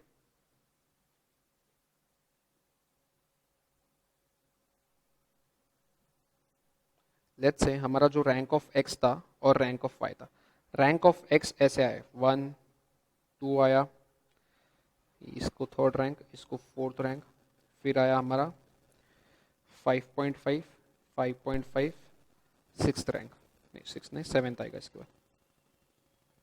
Rank of Y let's say आए 1 1 1, फिर 4 आया, फिर 5 6. 5 और 6.5 हमारे ऐसे रैंक है, मैंने रैंडम एग्जांपल लिया, ठीक है। अब हमें निकालना है summation of m cube minus m divided by 12, ये वैल्यू निकालना है। पहला रैंक जो है, जो रिपीट हो रहा है 5.5 है, वो 2 बार ही रिपीट हो रहा है, तो उसके लिए m2 हो जाएगा। तो 2 क्यूब माइनस 2 डिवाइडेड बाय 12 ये आ गया। प्लस प्लस क्यों कर रहे हैं, क्योंकि यहाँ पे समेशन है, मतलब सबका हमें सम लेना है। अगला केस कौन सा है, 1 रिपीट हो रहा है। 1 कितनी बार रिपीट हो रहा है, 3 बार रिपीट हो रहा है, तो उसके लिए m हो जाएगा 3। तो 3 cube minus 3 divided by 12 plus उसके बाद कौन रिपीट हो रहा है, 6.5। 6.5 कितनी बार रिपीट हो रहा है, 2 बार, तो 2 क्यूब माइनस 2 डिवाइडेड बाय 12 ये करना है आपको। रैंक कौन सा रिपीट हो रहा है उससे फर्क नहीं पड़ता है, वो कितनी बार रिपीट हो रहा है, बस उसका वैल्यू m हो जाएगा। ये समझा है, पक्का समझा है सबको, ठीक है। स्पीयरमैन्स के जो टेबल वाले क्वेश्चन है, मतलब जो टेबल फॉर्मेट वाले क्वेश्चन है, इसके अलावा जो क्वेश्चन अभी हमने किए उसके अलावा और कुछ नहीं आएगा। बट स्पीयरमैन में अगर टेबल वाला क्वेश्चन नहीं आया, डायरेक्टली वर्ड प्रॉब्लम आया, तो वो कैसे करना है देखो। ये तो बहुत सिंपल है, अभी वर्ड प्रॉब्लम बहुत सिंपल है। टेबल वाला क्वेश्चन अगर आपको समझ में आ गया, क्वेश्चन देखो क्या है, 17.12 example 17.12 for a group of 8 students. For a group of 8 students मतलब n का वैल्यू 8 है क्योंकि टोटल 8 स्टूडेंट्स है। The sum of squares of differences in ranks for mathematics and statistics. Sum of squares of differences in ranks. हमारा जो summation D I square होता था वो क्या होता था, हम लोग क्या करते थे, रैंक का डिफरेंस लेते थे, उनका डिफरेंस लेते थे, उनको स्क्वायर करते थे और सम करते थे। यहां पे उन्होंने वही बोला इंग्लिश में, द सम ऑफ स्क्वायर्स, किसका स्क्वायर, डिफरेंसेस इन रैंक्स, मतलब जो भी रैंक्स में डिफरेंस है उनका स्क्वायर करो और उनका सम लो। मतलब ये पूरी भाषा का मतलब समेशन डी आई स्क्वायर है, बराबर। यहाँ पे जो इंग्लिश में उन्होंने लिखा है sum of squares of differences in rank, मतलब रैंक में डिफरेंसेस लेना है, उनका स्क्वायर करना है और उनको सम करना है। यही हम डीआई में करते थे, समेशन डीआई में रैंक का डिफरेंस लेते थे, वो डीआई आता था, उसका स्क्वायर करते थे, डीआई स्क्वायर आता था, फिर उसका सम करते थे। तो यहाँ पे ये जो लिखा है sum of squares of differences in ranks of mathematics and statistics was found to be 50, वो जो वैल्यू है वो 50, मतलब समेशन डीआई स्क्वायर 50 है। इसमें किसी को डाउट है क्या,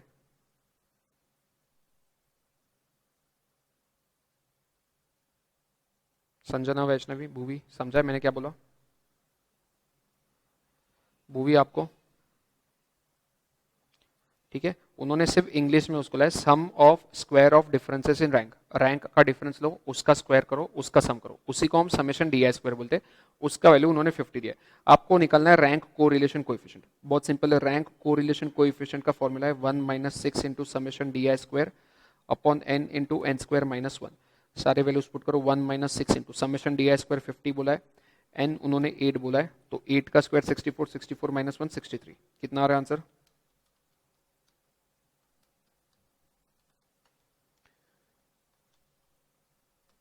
0.404 आ रहा है, 0.404 ये आया।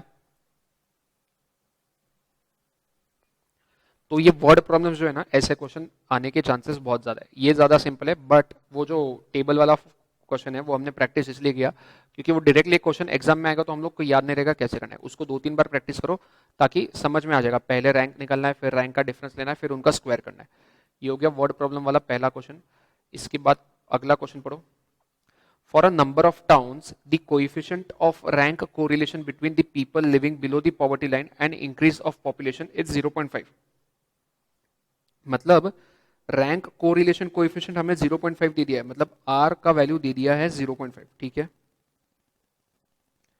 If the sum of squares of differences in ranks, वही summation D I square, sum of squares of differences in ranks awarded to this factors is 82.5, मतलब समेशन डी आई स्क्वायर दिया है 82.5। Find the number of terms, find the number of terms मतलब n निकालना है। तो हम लोग वही फॉर्मूला यूज करेंगे जो हमने अभी तक यूज किया है। Coefficient, rank correlation coefficient is equal to 1 minus 6 into summation D I square upon n into N square minus 1। तो यहाँ पे जो जो वैल्यूज हमें पता है वो वैल्यूज पुट करते। रैंक कोरिलेशन 0.5 दिया है, ये 1 minus 6 into summation D I square 82.5 दिया है, और नीचे n का वैल्यू नहीं पता तो यहाँ पे n into N square minus 1 आ जाएगा। ये ठीक है, यहाँ तक क्लियर है।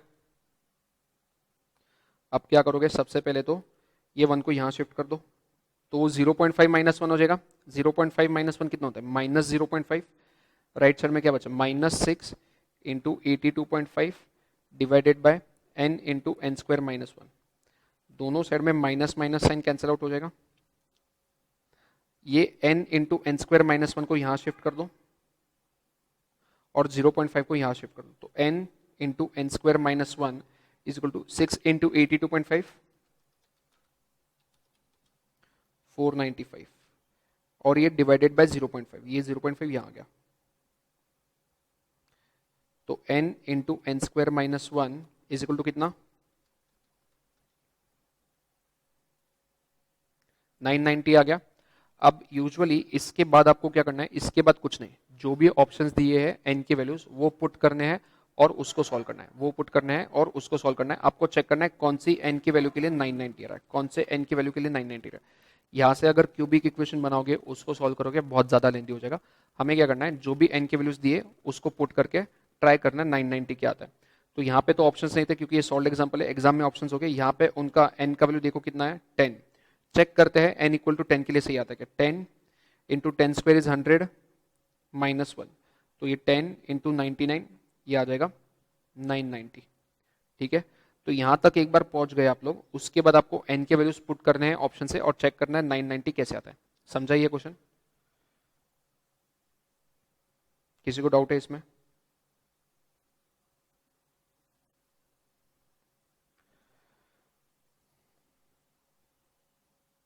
Question number 17.14, question number 17.14, while computing rank correlation coefficient between profits and investment। तो रैंक कोरिलेशन जब निकाल रहे थे for 10 years of a firm, for 10 years of a firm, तो 10 साल के लिए निकाल रहे, तो n का वैल्यू 10 हो जाएगा, n का वैल्यू हो गया 10। The difference in rank for a year was taken as 7 instead of 5। तो एक ईयर में डिफरेंस 5 आ रहा था बट हमने गलती से 7 लिया है। मतलब समझ रहे हो, जो भी डिफरेंस आना चाहिए था वो 5 आ रहा था डिफरेंस, तो उसका स्क्वायर जब लेंगे तो 5 का स्क्वायर 25 लेना चाहिए था हमने, बट हमने डिफरेंस निकालते टाइम गलत निकाला, तो 7 निकाला डिफरेंस, मतलब हमने 49 लिया है। समेशन डी आई स्क्वायर निकालते हैं ना हम लोग, समेशन डी आई स्क्वायर निकालते हैं। वो क्या बोल रहे हैं, जब हम लोग डिफरेंस ले रहे थे रैंक का, तो एक डिफरेंस जो 5 आ रहा था वो 7 ले लिया।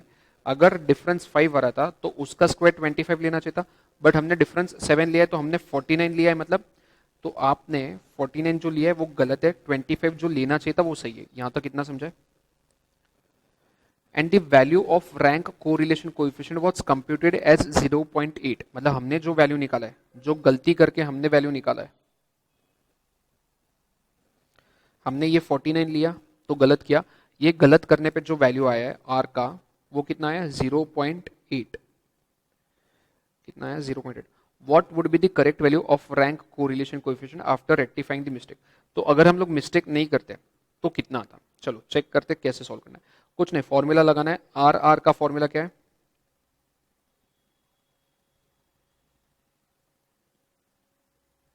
इसमें जितने वैल्यूज आपको पता है उतने वैल्यूज पुट करो, जितने वैल्यूज आपको पता है उतने वैल्यूज पुट करो।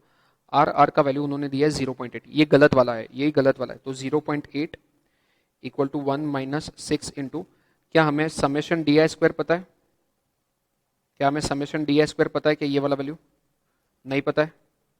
तो अब भी के लिए इसकी जगह पे समेशन डी आई स्क्वायर ही लिखते हैं upon N into N square minus 1। N का वैल्यू 10 है तो ये हो जाएगा 10 इंटू 10 का स्क्वायर 100, 100 माइनस 1 99। 1 को वहां शिफ्ट करेंगे तो वो माइनस 0.2 हो जाएगा। राइट साइड में minus 6 into summation D I square divided bye नीचे 990। माइनस से माइनस कैंसिल, 990 यहाँ मल्टीप्लाई हो जाएगा, 6 यहाँ पे डिवाइड हो जाएगा, तो यहाँ से समेशन डी आई स्क्वायर कितना आएगा, 990 मल्टीप्लाई बाय 0.2 डिवाइडेड बाय 6 कितना आ रहा है,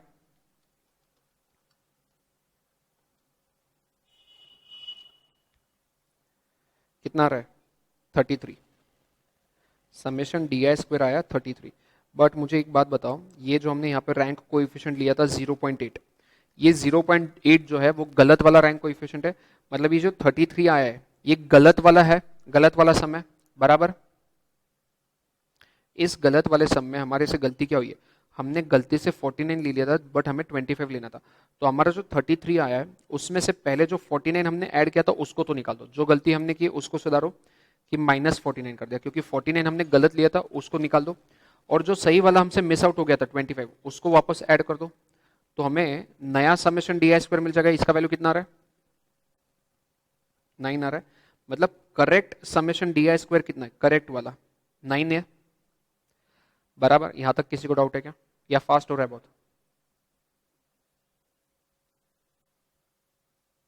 संजना, वैष्णवी, भूवी, कुछ तो बोलो। पक्का समझा या फास्ट हो रहा है?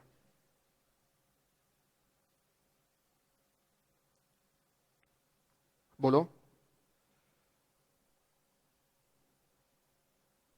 हाँ भूवी बोलो, क्या हुआ?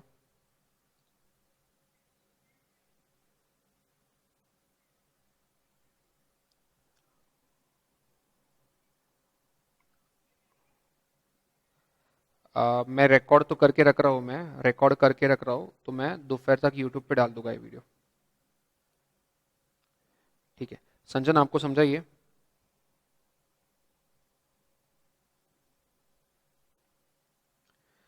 तो हमने जब रेक्टिफाई किया मिस्टेक, तो करेक्ट वाला समेशन डी आई स्क्वायर हमारा 9 आया। अब हम करेक्ट वाला रैंक कोरिलेशन निकालते हैं। तो करेक्ट वाला रैंक कोरिलेशन क्या आएगा, 1 - 6 into summation D I square. Correct वाला समेशन डी आई स्क्वायर अभी 9 निकला, अपॉन एन, एन तो 10 है, इंटू एन स्क्वायर -1, मतलब 10 का स्क्वायर 100, 100 -1 99। तो चेक करो वैल्यू कितना आ रहा है,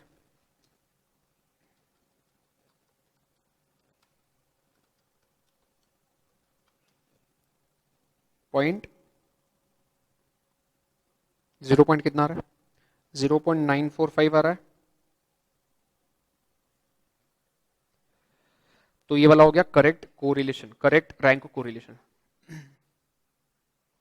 ये समझा है सबको? पक्का? चाहिए तो एक बार फिर से क्वेश्चन पढ़ लो।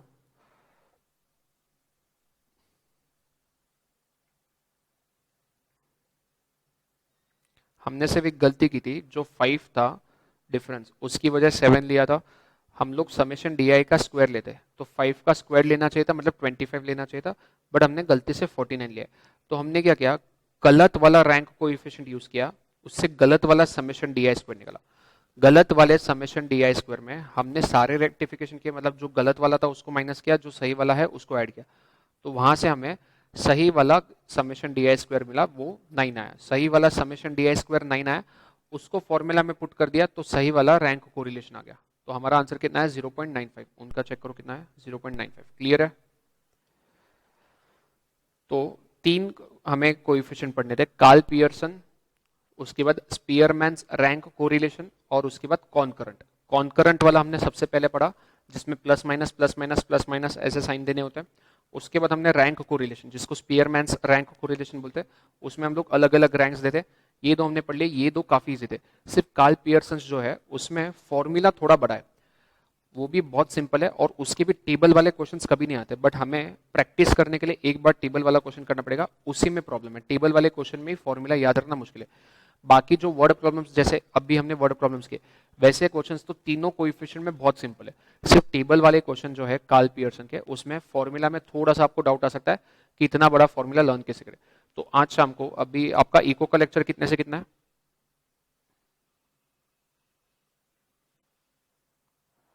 6 से 7, तो 7:30 को, हाँ 7:30 को मैथ्स का वापस लेक्चर होगा, जिसमें हम लोग कार्ल पियर्सन कोएफिशिएंट खत्म कर देंगे। तो इस चैप्टर में दो चीजें हैं, कोरिलेशन और रिग्रेशन।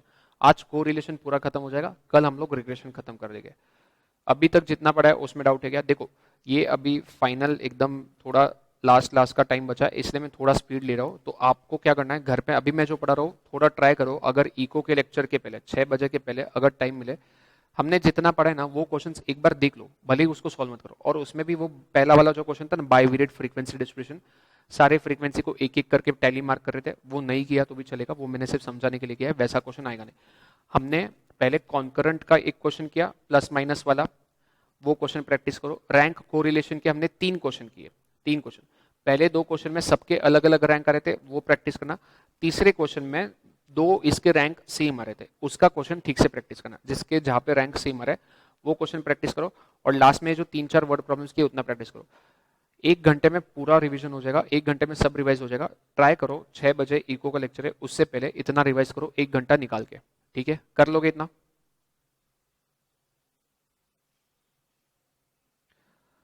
और थियोरेटिकल डिस्ट्रीब्यूशन का थियरी पढ़ के हुआ है क्या, जो मैंने थियरी भेजा था वो?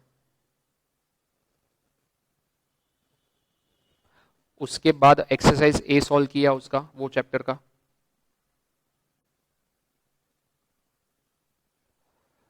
नहीं, मैंने क्या बोला था, जिस दिन थियरी पढ़ोगे उसी दिन सॉल्व करो, ताकि आपको समझ में आ जाएगा कि जो थियरी मैंने लिख के दिया है उसी में से क्वेश्चन आ रहे हैं एक्सरसाइज में, ठीक है?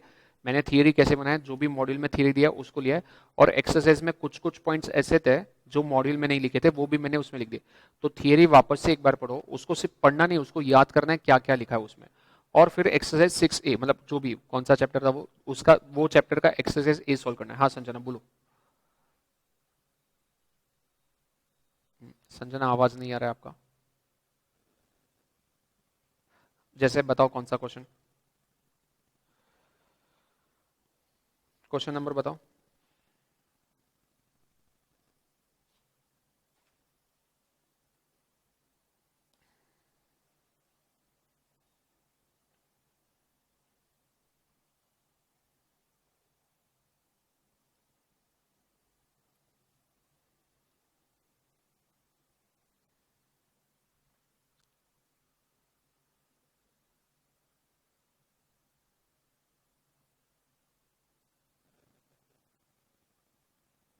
Question number 20।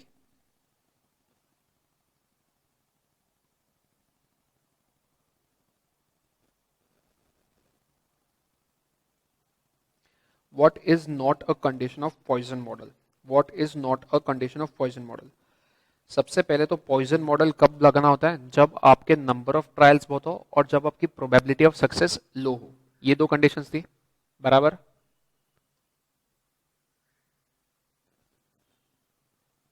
ये बराबर है संजना? पॉइजन कब लगाते हैं हम लोग? नंबर ऑफ ट्रायल्स बहुत बड़े होते हैं और प्रोबेबिलिटी ऑफ सक्सेस कम होती है। तो यहाँ पे कंडीशन ए क्या दी, probability of having success in small time interval is constant, ये ठीक है, इसको रहने दो। कंडीशन बी क्या दी है, the probability of having success more than one in small time interval is very small. हमने यही पढ़ा था कि प्रोबेबिलिटी ऑफ सक्सेस बहुत कम होनी चाहिए, तो ये कंडीशन है पॉइजन की, है ना? उन्होंने पूछा है which of this is not a condition, तो बी अगर कंडीशन है तो बी तो आंसर नहीं होगा। C, the probability of having success in a small time interval is independent of time and also of earlier success, ठीक है, ये पॉइंट मैंने नहीं पढ़ा है, ठीक है, ये वाला पॉइंट मेरे से रह गया 20th वाला, ओके। इसके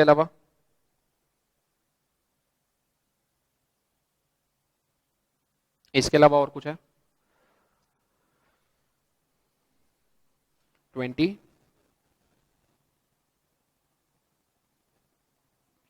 a binomial distribution with parameters n and p can be approximated by a Poisson distribution with parameters m equal to np is, तो ये कब लगा सकते हैं? आई थिंक ये मैंने, अच्छा ये पढ़ा है नहीं क्या, ये मैंने थियरी में लिख के दिया था क्या? एक सेकंड, मैंने थियरी कौन से इस पे डाला हुआ है?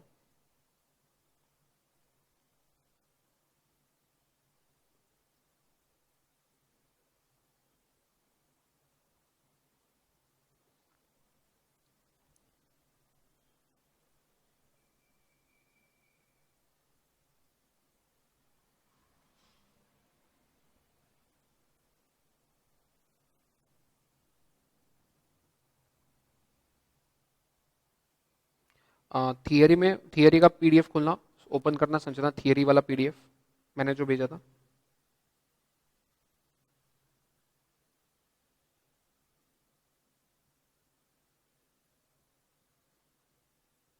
ओपन कर लिया? एक सेकंड में यहीं पे ओपन कर लेता हूँ स्क्रीन पे।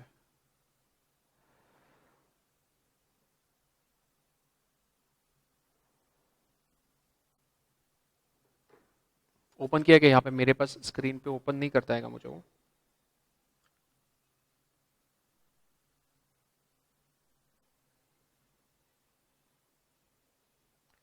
उसमें नॉर्मल डिस्ट्रीब्यूशन का जो हेडिंग है, नॉर्मल डिस्ट्रीब्यूशन, उस पे आ जाओ।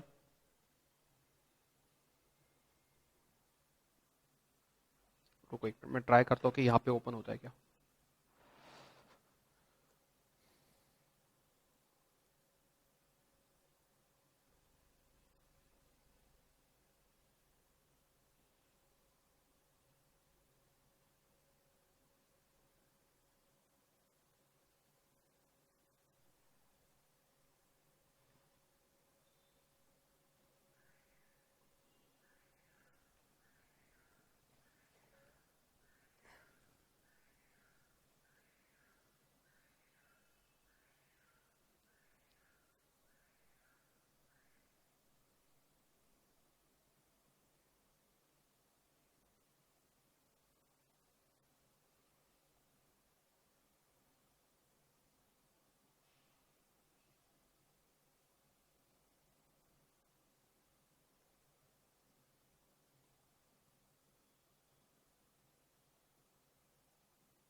दिख रहा है थियरी वाला पीडीएफ? इसमें ये पॉइंट पढ़ो। If n, the number of independent trials of a binomial distribution tends to infinity, and p, the probability of success tends to 0, so that m equal to np remains finite, then a binomial distribution with parameters n and p can be approximated by Poisson distribution with parameters m equal to np। इसका यही मतलब है, हम लोग binomial से poison में आए कब थे? जब नंबर ऑफ ट्रायल्स बहुत बढ़ गए थे और आपका प्रोबेबिलिटी ऑफ सक्सेस बहुत कम हो गया था। अब नंबर ऑफ ट्रायल्स इतने इतने बढ़ गए कि सीधे इनफाइनाइट हो गए, और आपके प्रोबेबिलिटी ऑफ सक्सेस इतनी कम हो गई कि सीधे जीरो हो गए। तो बाइनोमियल को आप अप्रोक्सीमेट कर सकते हो पॉइजन का यूज करके, तो वहां पे यूज करना है m इक्वल टू एनपी। ये पॉइंट का वही मतलब है। m इक्वल टू एनपी कब यूज करना है आपको? जब आपका number of trials directly tends to infinity आएगा और probability of success tends to zero. देखो यहाँ पे वही लिखा है, tends to infinity and p, the probability of success tends to 0। अब क्वेश्चन में उन्होंने क्या बोला था?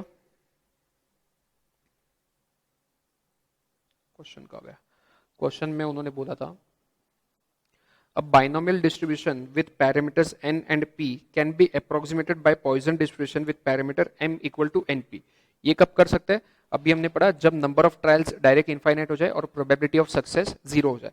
तो उसमें ऑप्शन सी देखो, n tends to infinity and p tends to 0। Option C सही रहेगा, बराबर है। अब इसके अलावा और कौन सा डाउट है?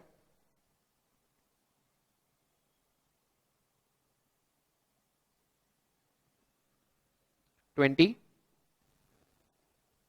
26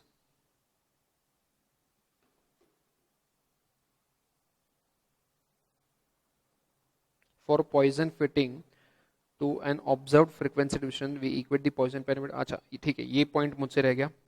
तो 20 वाला मुझसे रह गया है, उसके बाद 26 मुझसे रह गया है। इसके अलावा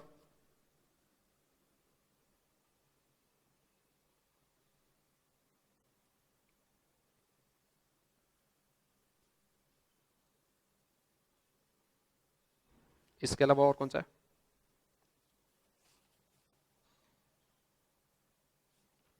जो 26 वाला क्वेश्चन संजन आपने पूछा, मैंने ये थियरी में कहीं पे लिखा नहीं था, बट मुझे ये बताओ पॉइजन डिस्ट्रीब्यूशन में m जो होता है, m क्या होता है हमारा? वो एवरेज होता है। और म्यू हमारा जो होता है, म्यू मीन होता है। पॉइजन में म्यू किसके बराबर होता है? मीन के बराबर, मतलब म्यू किसके बराबर होता है? m के बराबर होता है पॉइजन के केस में। अब यहां पे उन्होंने क्या बोला है, ऑप्शन ए देखो, we equate Poisson parameter to the mean of frequency distribution. हमारा पॉइजन का पैरामीटर m होता है and we equate it with mu, यही लिखा है। तो हमारा यही इक्वेशन हम लोग फॉलो करते थे, तो ऑप्शन ए से रहेगा कि पॉइजन का जो पैरामीटर होता है m, we equate this with mu, जो हमारा मीन होता है। ठीक है, क्लियर है? तो कुछ कुछ क्वेश्चंस ऐसे जो थियरी में मैंने मेंशन नहीं किए, बट प्रैक्टिकल में हम लोग जो जो यूज कर रहे हैं ना, उसका भी थियरी में थोड़ा सोचो कि पॉइजन में हम लोग म्यू इक्वल टू एम करते थे। एम तो पॉइजन का एक पैरामीटर है, एम तो पॉइजन का पैरामीटर है, मतलब पॉइजन के पैरामीटर को हम लोग मीन के बराबर करते हैं।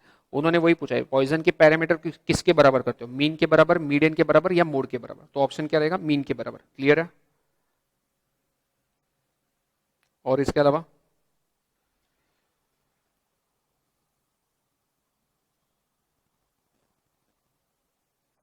और कोई डाउट है क्या?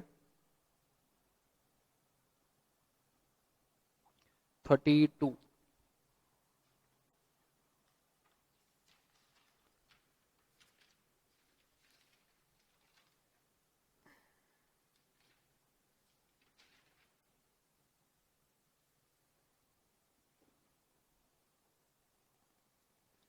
क्वेश्चन क्या पूछा है, area of the normal curve between minus infinity to mu is 0.5, between mu to infinity is 0.5, between minus infinity to infinity। अच्छा ठीक है, हमारा नॉर्मल डिस्ट्रीब्यूशन का जो कर्व था, मैंने वो ऐसे समझाया था कि ऐसा होता है, बेल शेप में होता है एक, बराबर है? ये जो हमारा सेंटर वाला पॉइंट है, ये जो सेंटर पॉइंट है, इसको x इक्वल टू म्यू से रिप्रेजेंट किया जाता है, x इक्वल टू म्यू से रिप्रेजेंट किया जाता है। अब हम लोग जब यहाँ पे एरिया निकालते थे, तो हम लोग का एरिया लेट्स से कुछ तो एरिया आया होता, 0 पॉइंट कुछ तो हमारा 27 एरिया आया रहता, बराबर? मतलब वो ये एरिया होता था 0.27, मतलब ये वाला एरिया। इसमें हम लोग क्या करते थे, 0.5 ऐड करते थे, 0.5 ऐड करते थे। क्यों? क्योंकि हमें ये एरिया को भी इंक्लूड करना होता था। तो लेफ्ट साइड का जो एरिया होता है वो पूरा 0.5 होता है, राइट साइड का जो एरिया होता है वो भी पूरा 0.5 होता है। ऐसे करके ये पूरा एरिया 1 के बराबर होता है, क्योंकि प्रोबेबिलिटी का डिस्ट्रीब्यूशन मैक्सिमम 1 हो सकता है, तो इसलिए ऐसे करके ये एरिया पूरा 1 के बराबर। मतलब माइनस इन्फिनिटी से लेके ये म्यू तक एरिया 0.5 है, फिर म्यू से लेके वापस प्लस इन्फिनिटी तक, म्यू से लेके प्लस इन्फिनिटी तक एरिया वापस 0.5 है। तो ऑप्शन ए में उन्होंने बोला माइनस इन्फिनिटी से म्यू 0.5 एरिया है, करेक्ट? म्यू से इन्फिनिटी 0.5 एरिया, ऐसे ऑप्शन बी में बोला, ऑप्शन बी में बोला म्यू से इन्फिनिटी 0.5 है, ये भी करेक्ट। तो ए और बी दोनों करेक्ट रहेगा, तो ऑप्शन डी करेक्ट रहेगा, both A and B, option D correct रहेगा, both A and B. Clear है? और कोई डाउट?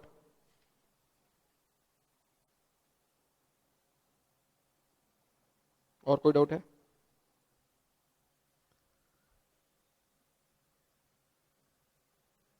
Thirty three.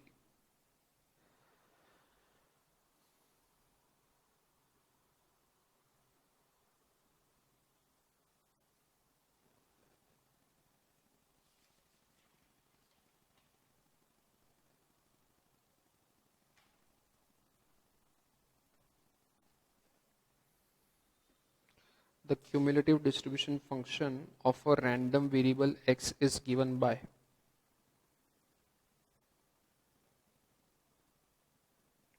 ठीक है, ये पॉइंट पे मुझसे रह गया 33 वाला, 28 वाला, और 20 और 33 ये दोनों मुझसे रह गए। ये दोनों मैं ऐड कर दूंगा उस पीडीएफ में, बट मेरे हिसाब से ये पॉइंट तो पूरे टेक्स्ट बुक में कहीं है ही नहीं। ठीक है, मैं देख लूंगा, क्यूमुलेटिव डिस्ट्रीब्यूशन फंक्शन वाला मैं देख लूंगा। ठीक है, 33 वाला और बाकी हो गए। तो टोटल 43 क्वेश्चंस थे, 43 में से 35 37 मतलब अप्रोक्सीमेटली 35 36 क्वेश्चंस आ गए रह गए, 6-7 क्वेश्चन थोड़े ऊपर नीचे। क्लियर है? तो मैंने जो थियरी लिखा है, अगर उतना पढ़ोगे तो ये चैप्टर का आप थियरी वाला जो भी क्वेश्चन आएगा 90% तो चांसेस है आप सॉल्व कर लोगे। एक आध दो क्वेश्चन बहुत टफ आ गया तो ठीक है, उसमें थोड़ा दिमाग लगाना पड़ेगा, जैसे वो एरिया वाला क्वेश्चन था अभी जो मैंने बोला।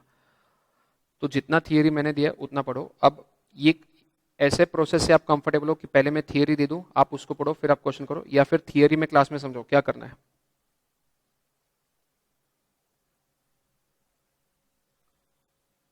कैसा करना है? थियरी क्लास में एक एक पॉइंट समझाओ, या आप मैं आपको पीडीएफ दे दूं, आप पढ़ो, क्वेश्चन ट्राई करो, जो नहीं आ रहे वो डाउट पूछो, वैसे करना है, चलेगा? तो हमारा थियोरेटिकल डिस्ट्रीब्यूशन का हो गया। अब इसके बाद मैं अगला थियरी दूंगा इंडेक्स नंबर का, और जैसे ही हमारा को रिलेशन रिग्रेशन खत्म हो जाएगा, को रिलेशन एंड रिग्रेशन जो चैप्टर अभी चल रहा है उसका भी थियरी में दे दूंगा। तो इंडेक्स नंबर का थियरी जिस दिन मैं दूंगा उसी दिन ट्राई करो इंडेक्स नंबर का थियरी पढ़ो, और उसका एक्सरसाइज पूरा थियरी बेस्ड है, उसका एक्सरसाइज पूरा थियरी बेस्ड है। एक्सरसाइज के क्वेश्चन सॉल्व करो ताकि आपको समझेगा आप जो थियरी पढ़ रहे हो वो आपको एक्चुअल में अप्लाई करते आ रही है कि नहीं। अभी आज शाम के पहले ट्राई करो को रिलेशन रिग्रेशन का, आज जितना पढ़ा है एक बार रिवाइज करो, भले ही लिख के नहीं बट एक बार देख लो किसको कैसे सॉल्व करना है। फिर शाम को अराउंड 7:30 विल स्टार्ट अगेन। अब हम लोग को रिलेशन में एक आखिरी कोएफिशिएंट बचा है कार्ल पियर्सन कोएफिशिएंट, वो खत्म करेंगे, फिर रिग्रेशन खत्म कर देंगे कल। ओके ठीक है चलेगा, चलो दैट्स ऑल फॉर नाउ। 7:30 वापस मैं लिंक भेज दूंगा गूगल मीट की।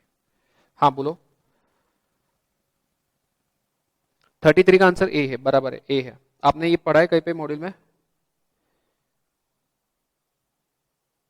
हाँ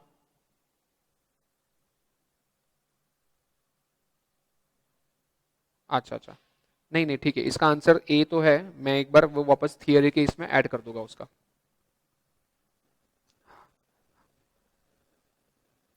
सेट सी पूरा सॉल्व करना है क्या इसका थियोरेटिकल का? हाँ नहीं मैं करवा तो दूंगा, मैं ये सोच रहा था कि जिसमें जिसमें आपको डाउट है वो करवा देता हूँ, या फिर पूरा सॉल्व करना है? पूरा सॉल्व करना है तो भी कोई दिक्कत नहीं, 1 घंटे में पूरा सॉल्व हो जाएगा। तो एक बार कोरिलेशन रिग्रेशन खत्म हो जाएगा कल, 1 घंटे का मैं वीडियो डाल दूंगा, वो भले ही लाइव ना होगा, मैं 1 घंटे का रिकॉर्डेड वीडियो डाल दूंगा ताकि उसमें उसमें पूरा सेट से हम लोग सॉल्व कर लेंगे। वैसा चलेगा या लाइव करना है? आप जैसा बोलोगे, लाइव करना है या रिकॉर्डेड चाहिए? ठीक है तो कोरिलेशन रिग्रेशन होने दो, फिर एक बार लाइव लेक्चर या फिर रिकॉर्डेड 1 घंटे में सेट सी पूरा सॉल्व कर लेंगे। इजी है सेट सी भी, इतना कुछ नहीं, 1-2 क्वेश्चन मैं करके दे दूंगा फिर आपको समझ में आ जाएगा कैसे करना है।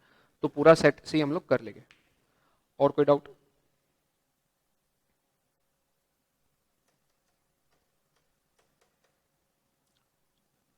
और कोई डाउट नहीं है? अभी सेशन एंड करूं?